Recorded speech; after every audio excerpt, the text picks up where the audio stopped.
ভারতীয় দলের chief selector Ajit Agarkar যেদিন এশিয়া কাপের ফাইনাল স্কোয়াড ঘোষণা করতে এসেছিলেন, ওনাকে সেদিন দেখা যায় যে তিনি একে একে সকলের নাম নিতে শুরু করেন।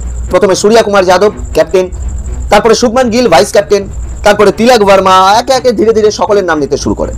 কিন্তু হয়রানির বিষয় হলো এটা যে তিনি সকলের নামের শেষের দিকে প্রায় সঞ্জু স্যামসং এর নাম নেন।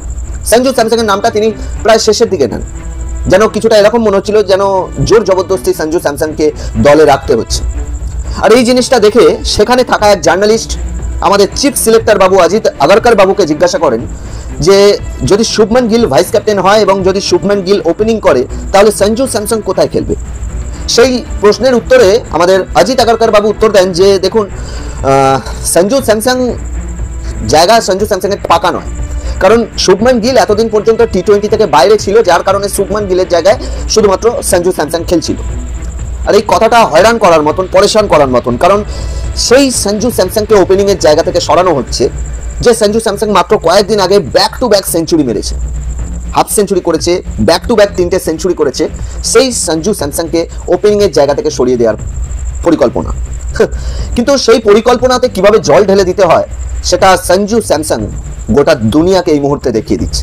গোটা দুনিয়াকে চোখে আঙুল দিয়ে সঞ্জু স্যামসং এই মুহূর্তে দেখিয়ে দিচ্ছে।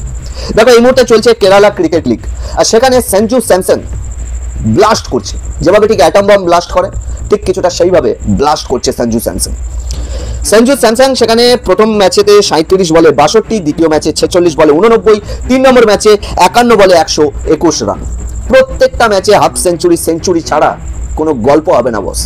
কারণ সঞ্জু স্যামসং প্রমাণ করে দিতে চাইছে যে হতে পারো তুমি চিফ সিলেক্টর, তোমার হাতে সিলেকশনের দায়িত্ব আছে, কিন্তু আমার হাতে ব্যাট আছে, আর এই ব্যাট দিয়ে আমি আমার পারফরমেন্সকে প্রমাণ করে দেখাবো, যাতে আমার জায়গা যদি কেউ ছিনিয়ে নিতে চায় অন্তত আমি মুখে কিছু বলতে না পারলেও আমার পারফরমেন্স বলতে পারে, আর কমসে কম আমার ফ্যানেরা আওয়াজ ওঠাতে পারে। আর আজ আমি সঞ্জু স্যামসং এর খেলা দেখে সেই আওয়াজটাই তোলবার চেষ্টা করছি যে সঞ্জু স্যামসং কি এখনো পর্যন্ত ওপেনিং থেকে সরানো উচিত।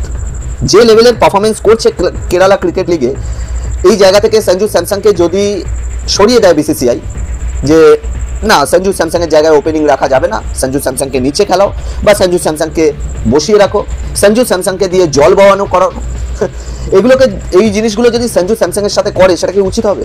আর এতে লাভ কার হবে আমি এটাই বুঝতে পারছি না। এতে আমার তো মনে হয় যে সঞ্জু স্যামসংকে বসিয়ে রাখলে ভারতের লস হবে, সঞ্জু স্যামসং এর খুব একটা বিশেষ লস হবে না, এটাই আমার মনে হয়। বাকি তোমাদের কি মনে হয় অবশ্যই কমেন্ট করে জানিও। কারণ এই মুহূর্তে সঞ্জু স্যামসং এর যদি টি-20তে এভারেজ দেখো প্রায় 39 এভারেজ, স্ট্রাইক রেট 182, মানে অসাধারণ বস, অসাধারণ। 3টে সেঞ্চুরি, একটা হাফ সেঞ্চুরি।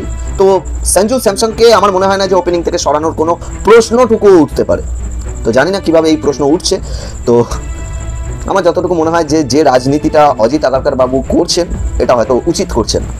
এ বিষয়ে তোমাদের কি মনে হয় অবশ্যই কমেন্ট করে জানিও। ভিডিও ভালো লাগলে লাইক, কমেন্ট, শেয়ার করে দিও এবং চ্যানেলটাকেও সাবস্ক্রাইব করে নিও।